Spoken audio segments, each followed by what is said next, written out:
नमस्कार दोस्तों, क्राइम तक में आपका स्वागत है। बात करते हैं डीएसपी ऋषिकांत शुक्ला की।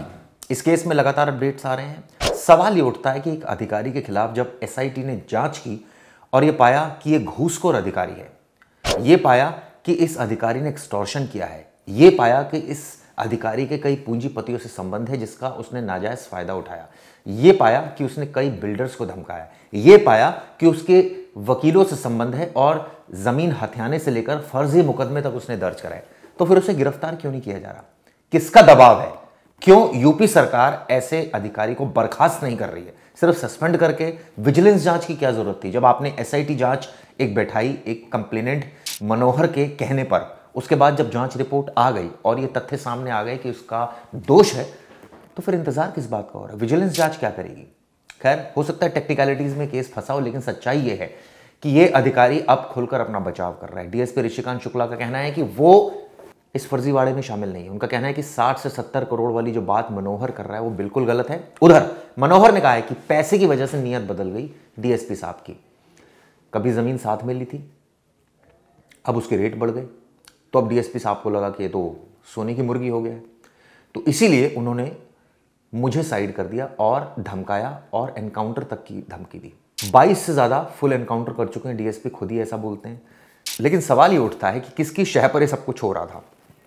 एक अधिकारी भ्रष्टाचार पे भ्रष्टाचार करता जा रहा है, एक अधिकारी जो कंप्लेनेंट उससे कई फर्जी केस दर्ज करे जा रहा है। कौन लिख रहा था फर्जी केस? क्या ऊपर वालों को कोई समझ नहीं आ रहा था? अधिकारियों को उनकी नॉलेज में कोई बात नहीं थी? और अगर नहीं थी तो क्यों नहीं थी?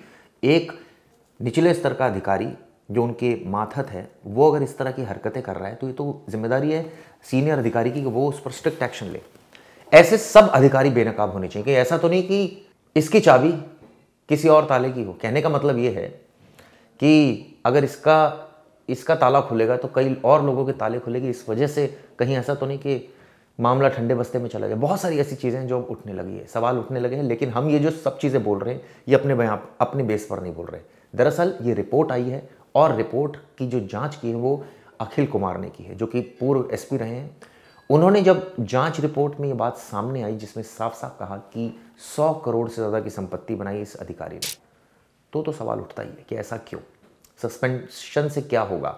अभी भी मेरी नज़र में कई ऐसे अधिकारी जो सस्पेंड चल रहे हैं, लेकिन उनका कुछ बिगड़ा नहीं। बड़े बड़े रिश्वत के उनके ऊपर आरोप लगे, लेकिन उन्होंने मामला दबा दिया क्योंकि मीडिया ने उसको उठाया नहीं और लोग भूल गए और ऐसा लगा कि अब ठंडे बस्ते में चला जाएगा, रिटायर हो जाएंगे, उसके बाद मामला ख़त्म। लेकिन अब जिस तरह से ये मामला प्रकाश में आया है ऋषिकांत शुक्ला को लेकर, कई सवाल खड़े हो रहे हैं। ये कहा जा रहा है कि कई सारे पूंजीपतियों से संबंध है। क्यों सीडीआर रिकॉर्ड्स की जांच नहीं हो रही है? उनके सीडीआर रिकॉर्ड्स की जांच होनी चाहिए, संपत्ति की जांच होनी चाहिए, जितनी उन्होंने इनकम टैक्स रिटर्न फाइल किए उसका खुलासा होना चाहिए।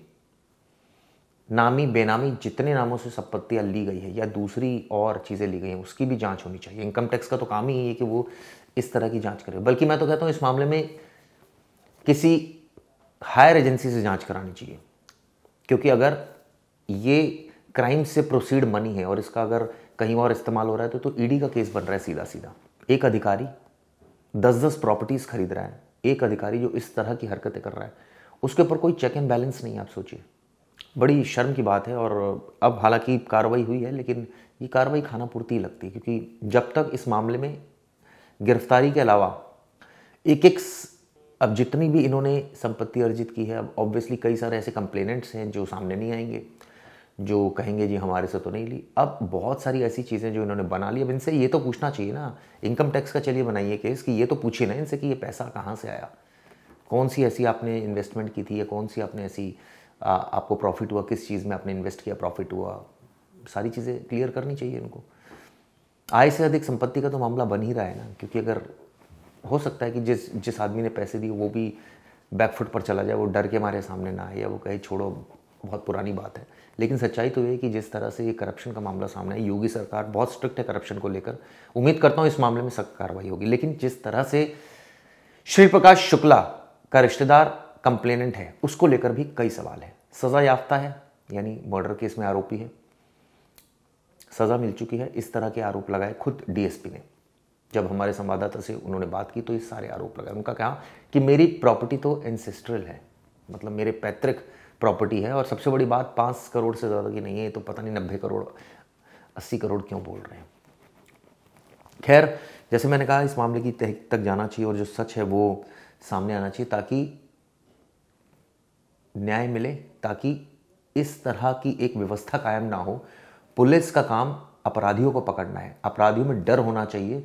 पुलिस को सैलरी मिलती है उस बात की। पुलिस में जो लोग आते हैं वो अपनी स्वेच्छा से आते हैं। मैं मानता हूँ बहुत प्रेशर होता है, बहुत एक्स्ट्रा काम करना पड़ता है, ओवरलोडेड होते हैं सिस्टम, संस्थान बहुत ज़्यादा जो स्ट्रक्चर है उसकी कमी होती है, संस्थान बहुत ज़्यादा संसाधन कम होते हैं, उसके बावजूद वो काम करते हैं। लेकिन इसका मतलब ये नहीं कि वो भ्रष्टाचार करें, इसका मतलब ये नहीं कि वो,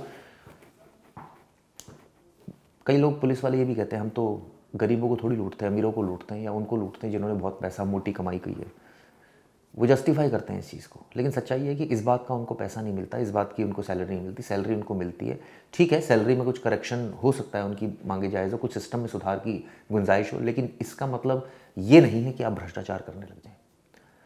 हालांकि ये बात कहने में बहुत आसान लगती है, लेकिन सच्चाई ये है कि जब बीतती है तब इंसान भ्रष्ट हो जाता है, ऐसा कई अधिकारियों को कहना है। लेकिन ऐसे भी कई अधिकारी हैं जिनके ऊपर बीतती है और वो भ्रष्ट नहीं होते हैं। वो, उनकी एक्सपेक्टेशंस बहुत हाई नहीं होती हैं, उनकी ये कहा जाए कि वो संतुष्ट होते हैं थोड़े में ही। लेकिन कई लोग संतुष्ट नहीं होते, उनको बहुत सारी चीज़ें चाहिए और उस लेवल का उनके पास टैलेंट नहीं है, तो फिर वो भ्रष्टाचार करते हैं क्योंकि उनको पता है कि इसका कोई मुझे नुकसान नहीं होने वाला, कौन बोलेगा, जब सब शामिल हैं तो कौन बोलेगा। तो ऐसी कई सारी चीज़ें हैं जो यूजुअली इस तरह की जब हम बातें करते हैं तो सामने आती है। लेकिन कार्रवाई होनी चाहिए। हमारा मकसद सिर्फ इतना है कि अगर कोई इस तरह की घटनाओं को अंजाम दे रहा है तो उसके खिलाफ सख्त कार्रवाई होनी चाहिए। ये वीडियो आपको कैसे लगी ज़रूर बताइएगा। आपने कमेंट्स भी लिखे, हालांकि बात तो पुरानी है लेकिन कमेंट्स तो आप कर ही सकते हैं क्योंकि ये तो आपका अधिकार है और इसके ज़रिए कम से कम एक सच जो है वो सामने आता है, ये हमारी मंशा रहती है। नमस्कार।